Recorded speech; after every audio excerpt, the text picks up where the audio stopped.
예, 감사합니다. 사도행전 2장 보시겠습니다.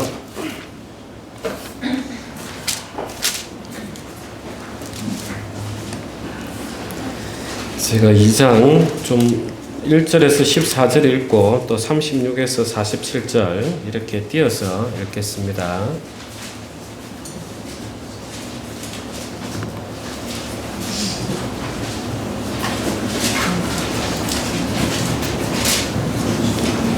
이 장 1절부터 제가 읽도록 하겠습니다. 오순절 날이 이미 이름에 그들이 다 같이 한 곳에 모였더니 호련히 하늘로부터 급하고 강한 바람 같은 소리가 있어 그들이 앉은 온 집에 가득하며 마치 불의 혀처럼 갈라지는 것들이 그들에게 보여 각 사람 위에 하나씩 임하여 있더니 그들이 다 성령의 충만함을 받고 성령이 말하게 하심을 따라 다른 언어들로 말하기를 시작하니라. 그때에 경건한 유대인들이 천하 각국으로부터 와서 예루살렘에 머물러 있더니 이 소리가 나매 큰 무리가 모여 각각 자기의 방언으로 제자들이 말하는 것을 듣고 소동하여 다 놀라 신기하게 여기려되 보라, 이 말하는 사람들이 다 갈릴리 사람이 아니냐? 우리가 우리 각 사람이 난 곳 방언으로 듣게 되는 것이 어찌 됨이냐? 우리는 바데인과 메데인과 엘람인과 또 메소보다미아, 유대와 갑바도기아, 본도와 아시아, 버루기아, 밤빌리아, 애국가 및 구레네에 가까운 리비아 여러 지방에 사는 사람들과 로마로부터 온 나그네 곧 유대인과 유대교에 들어온 사람들과 그레데인과 아라비아인들이라. 우리가 다 우리의 각 언어로 하나님의 큰 일을 말함을 듣는도다 하고 다 놀라며 당황하여 서로 이르되 이 어찌 된 일이냐 하며 또 어떤 이들은 조롱하여 이르되 그들이 새 술에 취하였다 하더라. 베드로가 11사도와 함께 서서 소리를 높여 이르되 유대인들과 예루살렘에 사는 모든 사람들아, 이 일을 너희로 알게 할 것이니 내 말에 귀를 기울이라. 그래서 36절로 가겠습니다. 그런즉 이스라엘 온 집은 확실히 알지니 너희가 십자가에 못 박은 이 예수를 하나님이 주와 그리스도가 되게 하셨느니라 하니라. 그들이 이 말씀을 듣고 마음에 찔려 베드로와 다른 사도들에게 물어 이르되 형제들아, 우리가 어찌할꼬 하거늘 베드로가 이르되 너희가 회개하여 각각 예수 그리스도 이름으로 세례를 받고 죄 사함을 받으라. 그래하면 성령의 선물을 받으리니 이 약속은 너희와 너희 자녀와 모든 먼데 사람 곧 주 우리 하나님이 얼마든지 부르시는 자들에게 하신 것이라 하고 또 여러 말로 확정하며 권하여 이르되 너희가 이 패역한 세대에서 구원을 받으라 하니 그 말을 받은 사람들은 세례를 받음에 이날에 신도의 수가 3,000이나 더하더라. 그들이 사도의 가르침을 받아 서로 교제하고 떡을 떼며 오로지 기도하기를 힘쓰니라.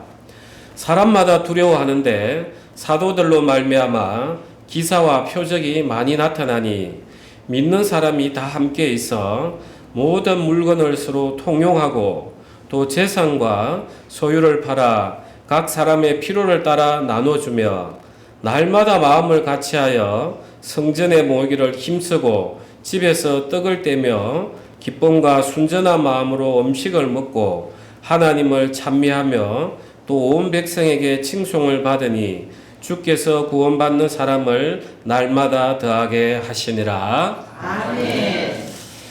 예, 우리가 이제 하나님을 믿는다, 성령을 받는다 하면 우리는 이제 귀신이 떠나가고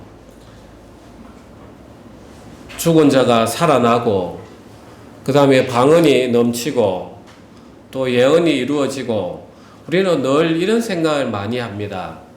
그래서 성령, 눈에 보이지 않는 영이단 말이에요. 그래서 믿지 않는 세계를 믿는다는 것은 정말 어렵습니다. 정말 흔들리기 쉬워요. 내가 가지고 있는 믿음에 반대되는 뭐 한 개라도 오면은 내 믿음이 잘못된 거 아닌가. 그래서 이제 사람들은 이 기적, 표적을 늘 구합니다.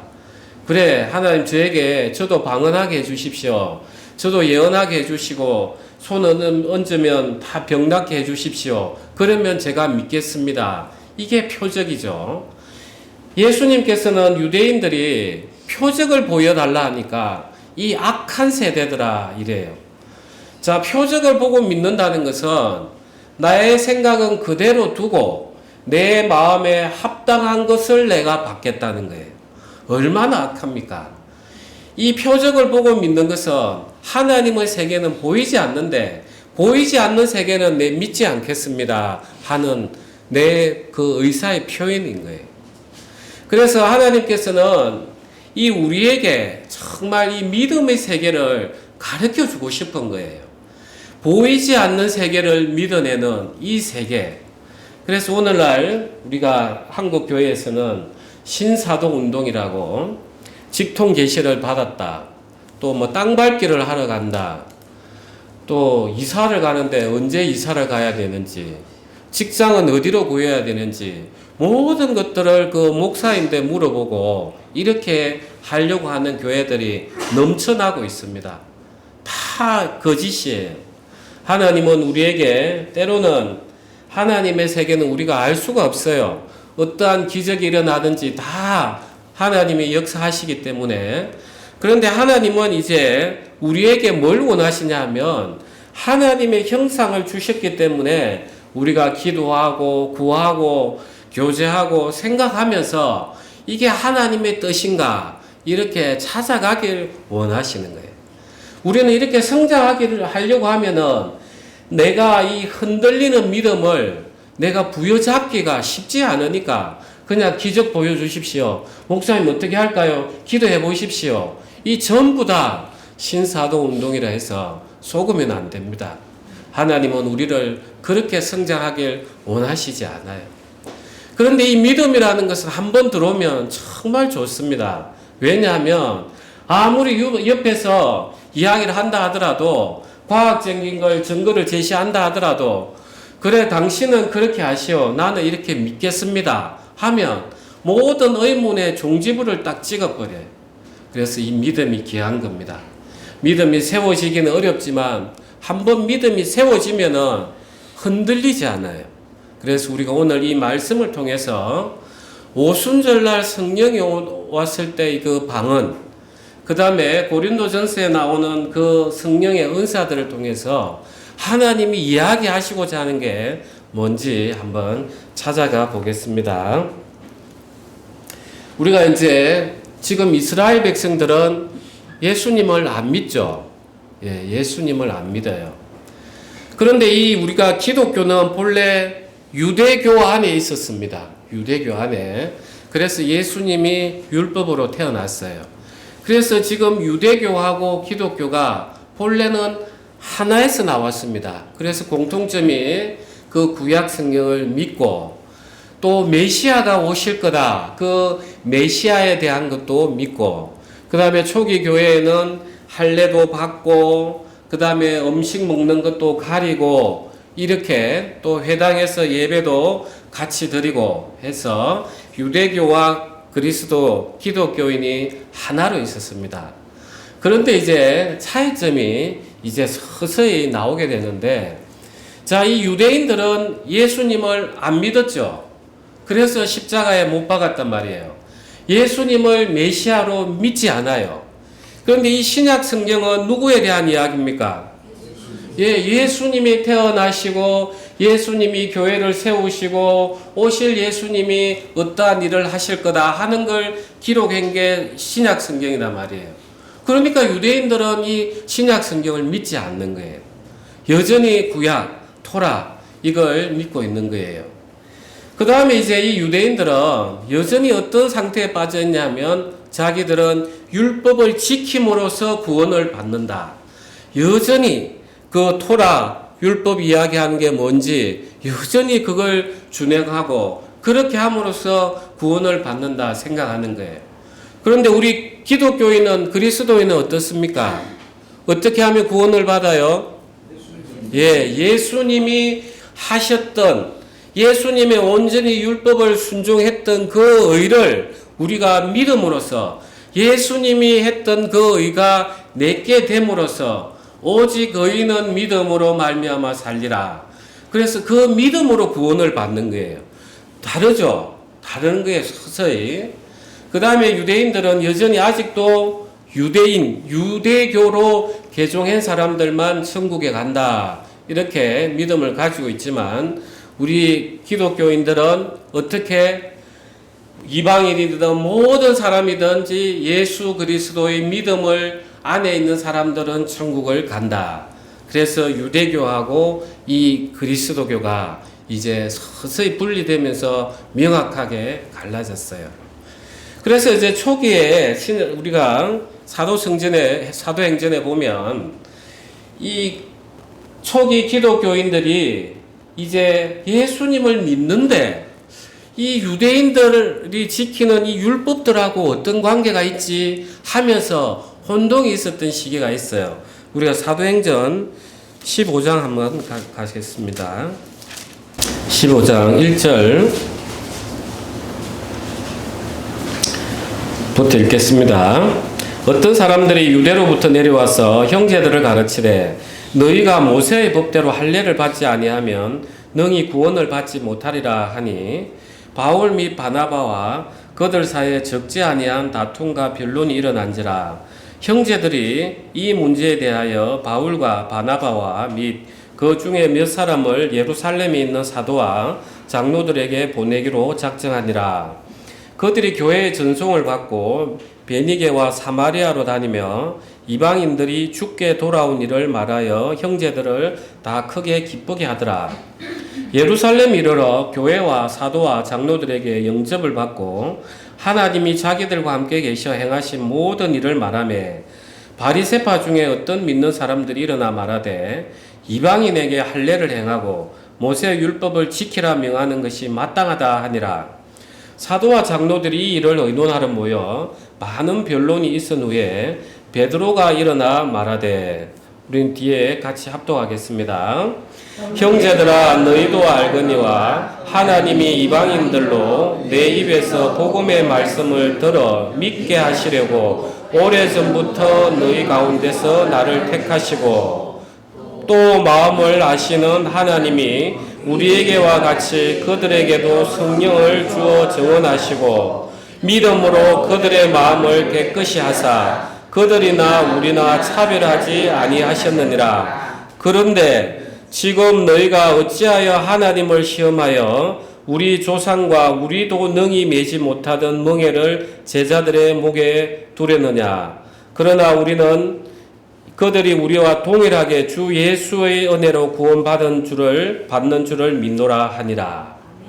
이게 이제 우리 기독교회 회에서 공의회 첫 번째 예루살렘 공의회 AD 49년경에 있었던 일입니다. 그러니까 이제 예수님을 믿는데 이 유대교하고 같이 섞여 있다 보니까 그러면 율법은 어떻게 되는데 하면서 혼돈이 있었던 거예요. 그래서 사도행전을 읽을 때는 이 시기를 잘 분간해서 읽어야 됩니다. 이때부터 이제 교회가 유대교하고 서서히 분리가 됩니다. 그래서 여전히 이스라엘들은 할례도 받아야 되고 율법을 지켜야 된다 하고, 베드로는 우리가 믿음으로 구원받지 않았냐, 우리도 지키지 못하는 율법을 어떻게 이방인에게 무게를 씌우겠느냐, 믿음으로 구원을 받는다 하면서 갈라져 시작해요. 그러면서 이제 AD 70년경에 예루살렘이 완전히 로마에 의해서 멸망이 됩니다. 그러면서 이제 기독교인들은 각처에 흩어지면서 복음을 전파해서 각처에 교회가 생기는데, 이 유대교는 어떻게 되냐 하면은 이제 성전이 다 무너졌어요. 그러니까 이 사람들은 이 회관 같은데, 지금 유대인들이 사는 데 보면 그런 회당이 다 있습니다. 회당에서 토라, 그 모세 율법, 이 구약의 성경을 다시 자기들이 읽고 공부하고 또 그 구전되어 오는 그 하나님이 주신 말씀. 그래서 하나님께서 시내산에서 모세에게 글로 된 문서도 주셨지만 말로 된 율법도 주셨다. 그게 이제 토라에 그거 탈무드예요. 그걸 이제 연구하면서 자기들끼리만의 세계를 만들어 갔습니다.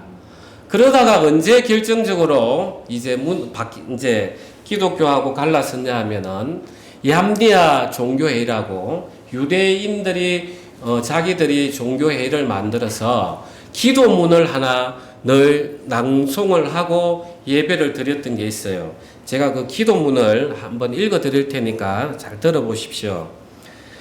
배교자들에게는 희망이 없게 하십시오. 오만함의 왕국이 우리 시대에 속히 뿌리째 뽑혀지기를 바랍니다. 하찮은 자들과 악한 자들이 다 순식간에 멸망하기를 원하노라. 이런 기도문을 외치고 자기들은 하나님 앞에 예배를 드렸어요. 여기서 이 오만한 자들이 누구예요? 이 기독교인들이에요. 자기들의 그 하나님의 아들인 예수님을 믿어서 자기들도 이제 하나님으로부터 양자 입양되었다. 하나님의 아들이다 하니까 얼마나 오만방자합니까? 있을 수 없는 일인 거죠. 그러면서 이제 기독교인들도 회당에서 예배 드리는 것들이 그때부터 싹 정리가 됐어요. 자, 이걸 잘 보십시오.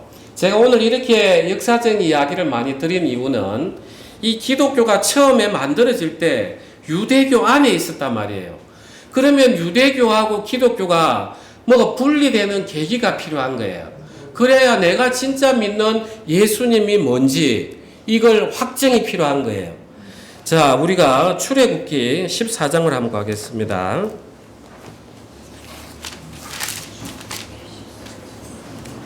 14장 21절. 제가 가진 성경은 구약 103페이지입니다.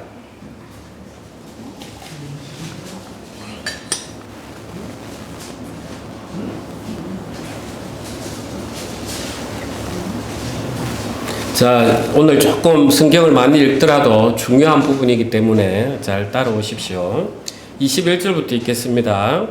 모세가 바다 위로 손을 내밀매 여호와께서 큰 동풍이 밤새도록 바닷물을 물러가게 하시니 물이 갈라져 바다가 마른 땅이 된지라. 이스라엘 자손이 바다 가운데를 육지로 걸어가고 물은 그들의 좌우에 벽이 되니 애굽 사람들과 바로의 말들 병거들과 그 마병들이 다 그들의 뒤를 추격하여 바다 가운데로 들어오는지라. 새벽에 여호와께서 불과 구름 기둥 가운데서 애국 군대를 보시고 애국 군대를 엎지르게 하시며 그들의 병거 바퀴를 벗겨서 달리기가 어렵게 하시니 애국 사람들이 이르되 이스라엘 앞에서 우리가 도망하자. 여호와가 그들을 위하여 싸워 애국 사람들을 치는도다. 여호와께서 모세에게 이르시되 내 손을 바다 위로 내밀어 물이 애굽 사람들과 그들의 병거들과 마병들 위에 다시 흐르게 하라 하시니 모세가 그 손을 바다 위로 내밀매 새벽이 되어 바다의 힘이 회복된지라. 애굽 사람들이 물을 거슬러 도망하나 여호와께서 애굽 사람들을 바다 가운데 엎으시니 물이 다시 흘러 병거들과 기병들을 덮되 그들의 뒤를 따라 바다에 들어간 바로의 군대를 다 덮으니 하나도 남지 아니하였더라. 그러나 이스라엘 자손은 바다 가운데를 육지로 행하였고 물이 좌우에 벽이 되었더라. 그날에 여호와께서 이같이 이스라엘을 애굽 사람의 손에서 구원하심에 이스라엘이 바닷가에서 애굽 사람들이 죽어 있는 것을 보았더라. 31절 합독하겠습니다. 이스라엘이 여호와께서 애굽 사람들에게 행하신 그 큰 능력을 보았으므로 백성이 여호와를 경외하며 여호와와 그의 종 모세를 믿었더라.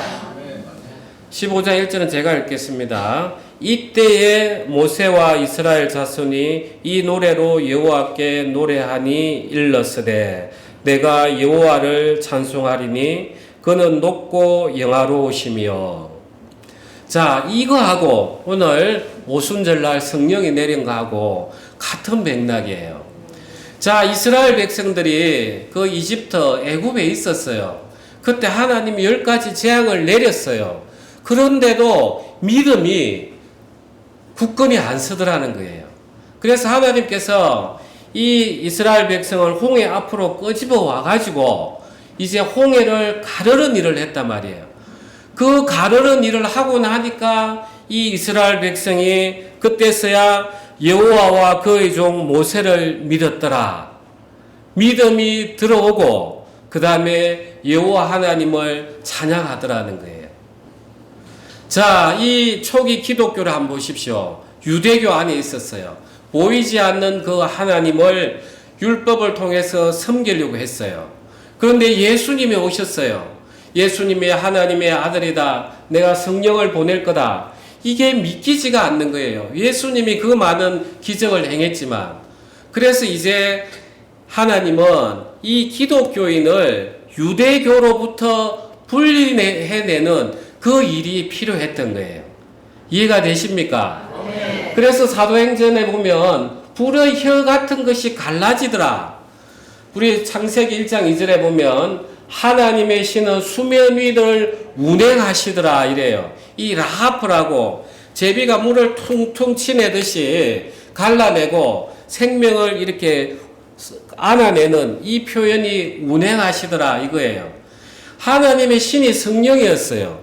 그래서 하나님의 신이 운행하시니까 이제 빛과 어둠이 나눠지고 그 다음에 땅 아래의 물과 땅 위의 물이 나눠지고 물과 묻이 나누어지고 그 다음에 낮과 밤이 나누어지고 하나님의 신은 나누는 일을 하시는 거예요. 이해가 되시죠? 그래서 이 이스라엘 백성들이 이제 예수님을 믿는 사람들이 이제 이 세계 우리가 믿는 게 하나님 그 예수님하고 우리가 믿는 그 믿었던 유대교인이 믿던 하나님하고 어떻게 다를까? 이제 이런 부분들에 대해서 혼돈스러운 상황에서 하나님께서 그 믿는 사람들에게 성령을 주시면서 이제 가르는 일을 하시는 거예요. 그게 바로 추수하는 거하고 이제 같은 거예요. 자, 우리 사도행전 가서 좀 더 보겠습니다. 자, 2장 2절. 호련히 하늘로부터 급하고 강한 바람 같은 소리가 있어 그들이 앉은 온 집에 가득하며 마치 불의 혀처럼 갈라지는 것들이 그들에게 보여 각 사람 위에 하나씩 임하여 있더니 그들이 다 성령의 충만함을 받고 성령이 말하게 하심을 따라 다른 언어들로 말하기를 시작하니라. 자, 성령이 오시면서 바람처럼 그래서 호련히 하늘로부터 급하고 강한 바람 같은 소리 마치 하나님께서 홍해를 그 바람으로 가르셨던 것처럼 바람처럼 이렇게 오게 하고 그 다음에 불의 혀처럼 갈라지면서 왔던 게 성령의 충만함을 받으니까 다른 언어, 방언, 글로사, 방언들을 이야기하는 게 이제 이게 뭐야? 이게 뭐야? 하는 거예요. 마치 홍해가 갈라지는 것처럼. 자, 이게 대단히 중요한 두 가지 의미를 가지고 있습니다. 하나님께서 이 땅에 대해서 심판을 행할 때, 노아의 심판을 행할 때, 하나님의 아들들이 그 땅에 그 여자들의 아름다움을 보고 취하고 해서 하나님의 영이 그때 떠나버리는 모습이 창세기 6장에 있어요. 자, 우리 인간의 하나님이 아담이 죄를 졌을 때 하나님 영이 바로 떠나지 않았어요. 하나님께서 지켜보고 계시다가 그 노아의 홍수를 통해서 심판하시기 전에 하나님 영이 이제 떠나버렸어요. 떠나고 나서 그 다음에 노아를 통해서 노아의 홍수 심판 이후에 다시 재창조를 하셨는데 이 인간들이 바벨탑에서 자기들이 우리가 이제 높이 대를 쌓아서 하늘에 이르러서 우리가 흩어짐을 면하자 하면서 하나님의 천사들이 내려오셔서 그 땅의 언어를 혼동시켜 버렸어요. 알고 있는 이야기죠. 자, 그러니까 성령이 하나님의 영이 이미 떠나버렸어요. 우리에게 없었어요. 그러니까 하나님의 영이 우리에게 오셔야 되는 일이 하나 있고, 자, 인간들이 자꾸 언어가 같으니까 자기들이 모아서 대적을 하려고 하니까 하나님이 언어를 흩어려 버렸단 말이에요. 그런데 이제 교회 안에서는 언어를 하나로 만드는 거예요. 왜냐? 예수님이 이제 왕이기 때문에 우리가 서로 언어가 하나가 되어야만이 하나님을 찬미하고 예수님의 복음을 전달하기 때문에 언어를 같이 만드는 일을 하셨단 말이에요. 이게 처음 방언이었어요. 이해가 되십니까? 이거는 오늘날 많은 의미를 두고 있습니다. 자, 우리가 지금 우리가 많은 방언들을 하고 있지만 본래의 방언은 역할이라는 게 뭐냐면 의사소통이란 말이에요. 언어, 글로사. 그래서 이 언어를 통해야만이 의사소통이 되는데 오늘날 우리가 자리가 잡은 교회는 언어가 통해요. 왜? 예수님 이야기만 하기 때문에. 우리가 비록 외국어를 바로 못 알아듣지만 통역을 하면 다 예수님 이야기를 하면 아멘으로 받고 찬양한단 말이에요. 그래서 사실상 지금 우리는 이 영적으로 하나의 언어 가운데 있는 거예요. 이해가 되십니까? 그런데 오늘날 교회가 왜 분열이 일어나겠습니까? 예수님의 영은 떠나지 않아요, 이제. 그런데 왜 분열이 됩니까? 언어가 다르더라는 거예요. 똑같이 목사가 이야기를 하면은 이 사람은 이래 받고 저 사람은 저래 받더라는 거예요. 똑같은 영 안에 있는 가운데 내 생각이 딱 들어가 버리면은 똑같은 언어가 달라지는 거예요. 그래서 교회가 분열이 되는 거예요. 그래서 이 교회가 분열이 되는 것은 성도들이 교회에서 흘러오는 그 말씀들을 하나로 이루지 못했다는 거예요. 그래서 이 방언이라는 것은 정말 우리 이 지금 사도행전에는 중요한 이야기예요. 이 방언이 오니까 이제 그 이스라엘 곳곳에 흩어졌던 디아스포라 많은 사람들의 지역 언어로 이야기를 하니까 예수님 이야기를 하는 거예요. 그러니까 사람들이 야 이게 뭐야? 저 사람들이 예루살렘에 있던 사람이 내 지역에 살고 있는 언어를 어떻게 알지? 그래서 디알렉토스에서 그냥 우리 지금 막 여러 알지 못하는 그런 방언이 아니라 그야말로 분별이 있는 디알렉토스, 그야말로 영어면 영어, 프랑스면 프랑스어, 그 말 그대로 하더라는 거예요. 그러니까 와, 저 사람들은 뭐야?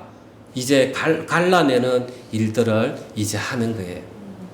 그러면 이제 제가 오늘 드리고 싶은 거는 이 방언에 대해서 우리가 궁금해를 한단 말이에요.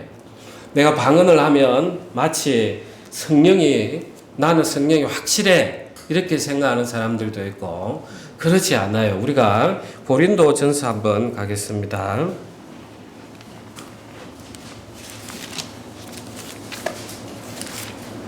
고린도전서 14장입니다.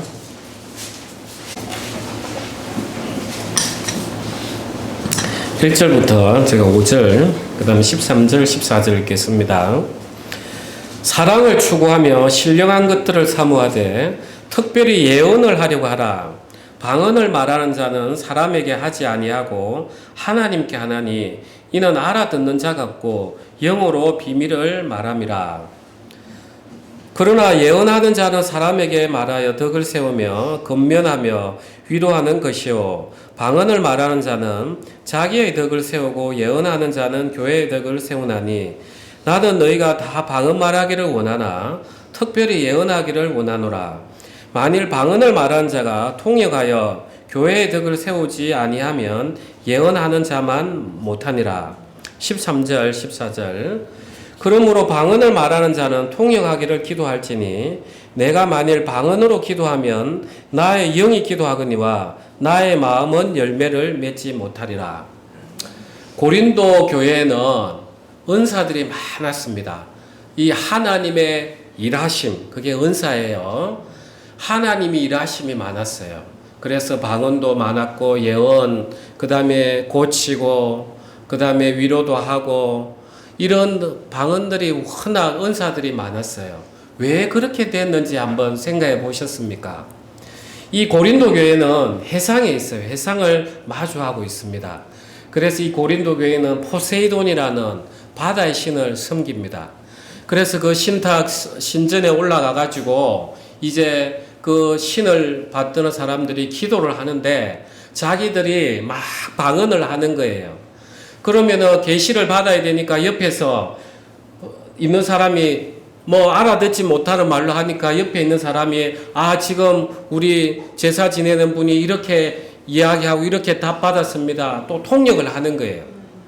그래서 이런 시대가 아주 이게 여기에는 아주 많았던 지역이 고린도 교회였어요. 그러니까 하나님께서는 이 고린도 교회를 세우기 위해서는 고린도 지역에 이거보다 더 큰 은사들을 뭐 보여주셔야 되는 거예요. 마치 모세가 지팡이를 가지고 애굽에 가서 지팡이를 던지니까 뱀이 되잖아요. 그러니까 애굽의 마술사들도 자기들도 뱀을 만들잖아요. 그래서 하나님이 또 그 모세의 뱀이 애굽의 뱀을 잡아먹게 하듯이 이 고린도 교회 자체가 방언, 예언, 통변 이런 것들이 많이 있었어요. 그래서 하나님께서 이 고린도 교회를 든든히 세우기 위해서 성령을 받으면 이 모든 것들이 자연스럽게 이루어지는 거다 하는 걸 보여주셨어요. 그런데 오늘 특별히 14장 2절에 보면 우리 다 같이 합독할까요? 방언을 말하는 자는 사람에게 하지 아니하고 하나님께 하나니 이는 알아듣는 자가 없고 영어로 비밀을 말함이라. 아니 방언, 글로사 이는 통역하는 건데 사람들이 알아듣지 못하더라는 거예요. 그래서 또 다른 방언이 있다는 걸 우리가 알 수가 있는 거예요. 자, 처음에 우리가 오순절 교단에서는 구원받은 증거를 방언으로 이렇게 많이 생각을 했습니다. 그래서 그 목회자들 시험 칠 때도 방언해보라 하고 이랬단 말이에요. 그때의 방언들은 이런 그 오순절날 내려왔던 그 외국어 통변의 외국어 방언이 아니었어요. 그냥 하나님께서 우리의 기도를 하고 싶은데 내가 무슨 기도를 해야 될지는 모르겠고 내 속은 답답하고 이럴 때 한번 팍 터지는 이게 바로 지금 고린도전서에서 이야기하는 그 방언인 거예요. 이해가 되시죠? 네. 그런데 이제 이 방언 보십시오. 대부분의 종교에 방언이 있습니다. 내가 방언한다고 해서 내가 하나님을 성령을 받았다. 그거 아닙니다. 저도 이제 방언을 하시는 분들을 통변을 이래 하면 통변이 잘 되시는 분들이 있는데 안 되는 사람도 있어요. 그분은 막 방언을 하는데 그 방언이 뭔지 통변이 안 돼요. 저도 통변을 처음에는 몰랐습니다. 그런데 한번 제가 말씀은 드렸던 것 같은데 제가 몸이 안 좋아서 우리 서자매님 보고 좀 기도 좀 해주십시오 하는데 막 휴대폰으로 하는데 방언으로 그냥 기도를 하시네요. 그러면서 아이고 이걸 이렇게 내가 알아듣나 그러는데 제 마음에서 하나님 이 간절한 이 기도 좀 알아듣게 해주십시오. 이 마음을 가지고 듣는데 싹 들리는 거예요. 참 신비했어요. 그때부터 교회에서 수요 기도회 때 방언을 하면 제가 이렇게 한 번씩 통변을 해줘요. 특히 우리 현자매가 하는 방언들은 찬양이 참 많아요. 찬양하라, 찬양하라. 그래서 이 방언이 마치 제2 외국어 통역하듯이 이런 건 아니고 그 사람 심령이 어떤 이야기를 하는지 쏟아내는 이런 것들이에요. 자, 그래서 우리는 방언을 한다면은 반드시 통변을 받아봐야 돼요. 이 방언이 하나님을 기뻐하고 찬양하는 방언인지 아닌지 구별이 됩니다. 그래서 이 방언은 여기서 보면은 하라는 거예요. 해보라는 거예요. 원해라고. 이 방언을 하는 방법이 저는 이렇게 했습니다. 처음에는 계속해서 통성으로 주여 주여를 그냥 주님만 이렇게 부르짖어도 제 마음이 너무 속이 시원한 거예요. 하나님은 내 속 심령을 아시니까 그냥 집이 떠나가도록 주여 주여 외치는 거예요.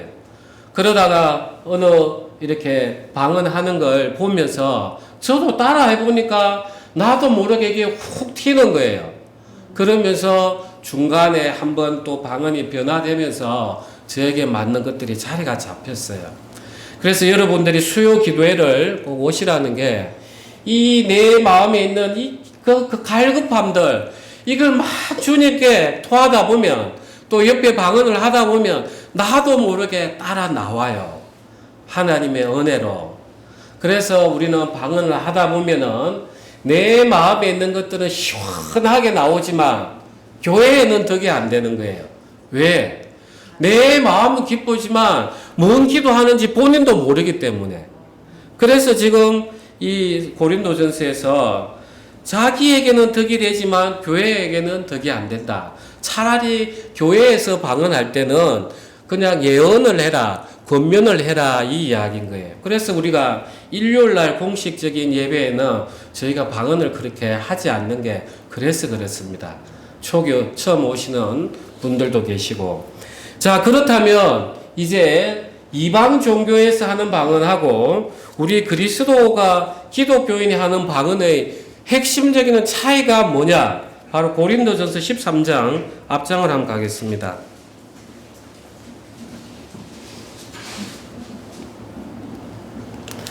13장 1절부터 3절까지 우리 합독하겠습니다. 내가 사람의 방언과 천사의 말을 할지라도 사랑이 없으면 소리나는 구리와 울리는 꽹과리가 되고, 내가 예언하는 능력이 있어 모든 비밀과 모든 지식을 알고 또 산을 옮길 만한 모든 믿음이 있을지라도 사랑이 없으면 내가 아무것도 아니요. 내가 내게 있는 모든 것으로 구제하고 또 내 몸을 불사르게 내줄지라도 사랑이 없으면 내게 아무 유익이 없느니라. 아멘. 그래서 우리가 때로는 목회자들이, 때로는 기도원에 가면 신령한 은사들 하나님이 주실 수 있습니다. 저는 절대 그런 거 부정하지 않아요. 하나님의 역사를 우리가 어떻게 판단하겠습니까? 그렇지만 성경에서 이야기하는 게 있더라는 거예요. 사랑이 없으면 그거는 아무 필요가 없다는 거예요. 기도원에 가면은 저도 그런 데를 좀 다녀봤습니다. 기도원도 여러 군데 가보고 참 안타까워요. 분명히 다 같이 하나님을 믿는 사람인데 이 은사가 나오면 교만해진단 말이에요. 다 내인데 줄을 서게 하고 사랑이 없는 거예요. 자, 이 사랑이라는 게 뭐였습니까? 이 아합, 그 아버지 집안에서 같이 호흡하고 숨쉬는 그게 사랑이에요.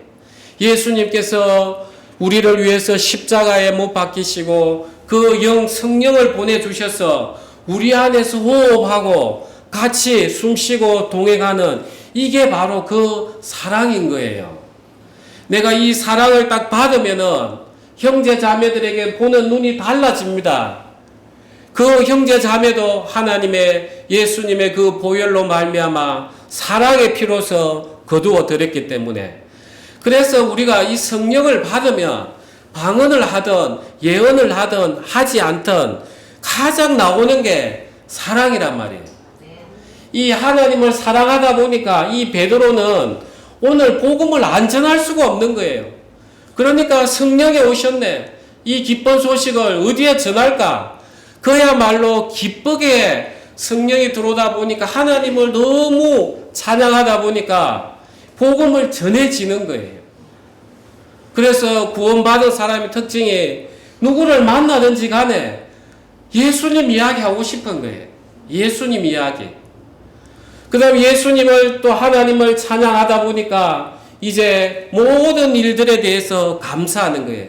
집에서 음식을 먹는 거 거기서도 찬미가 넘치더라는 거예요. 그 다음에 이 모임에 늘 참여가 되더라는 거예요. 우리가 모이는 이유가 뭡니까? 말씀을 읽고 우리가 기도하고 찬양하기 위해서 모인단 말이에요. 그런 것들이 내가 성령을 받은 징표인 거예요. 이해가 되시죠? 네. 그래서 우리는 그 악한 세대처럼 하나님 저 이렇게 하면 믿겠습니다, 그런 게 아닙니다. 오히려 이런 징표들이 나타날 때 내가 더욱더 낮춰짐으로써 하나님이 일하실 수 있도록 해야만이 은사들이 나오는 거예요. 이해가 되시죠? 네. 우리가 사도행전 가서 정리하도록 하겠습니다.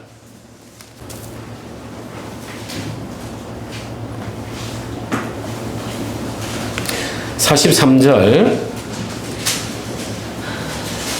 사람마다 두려워하는데 사도들로 말미암아 기사와 표적이 많이 나타나니 44절 45절 우리 47절까지 같이 합독하겠습니다.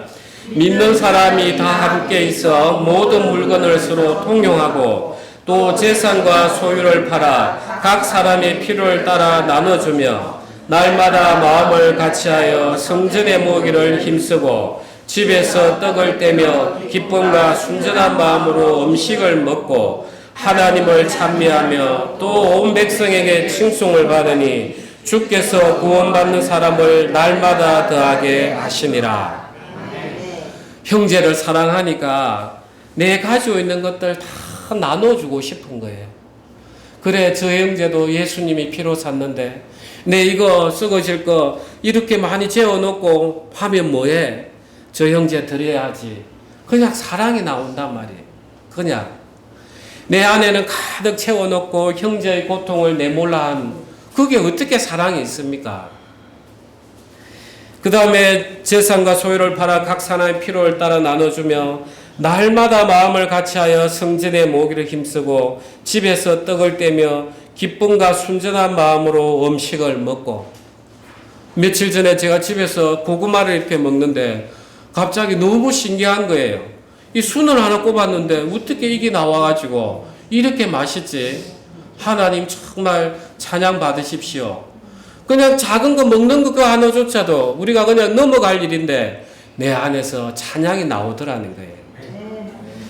하나님을 찬미하며 또 온 백성의 칭송을 받으니 주께서 구원받는 사람을 날마다 더하게 하시니라.